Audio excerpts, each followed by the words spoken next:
মেয়েকে নিয়ে এইভাবে যে একটা কুৎসা রটানো করে মানুষ এত নিচে নামতে পারে।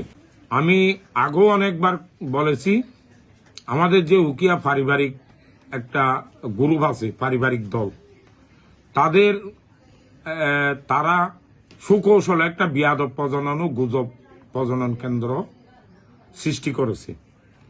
এই বিয়াদব প্রজনন কেন্দ্রের এবং গুজব প্রজনন কেন্দ্রে যারা আছে তারা মানুষের বিরুদ্ধে কুৎসা রটানো ও মানুষের চরিত্র হনন করার জন্য উঠে পড়ে লেগেছে।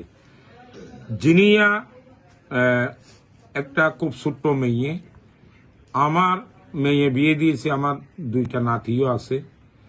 এই বয়সে ছোট্ট একটা মেয়েকে নিয়ে এইভাবে যে একটা কুৎসা রটানো করে মানুষ এত নিচে নামতে পারে, তাদের জন্মগতভাবে সন্দেহ হয়।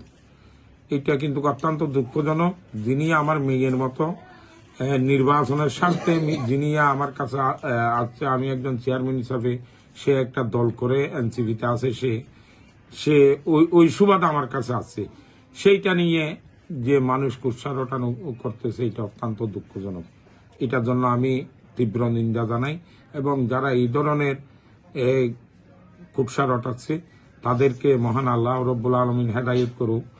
আমি তাদের হেদায়েত কামনা করি আল্লাহর কাছ থেকে।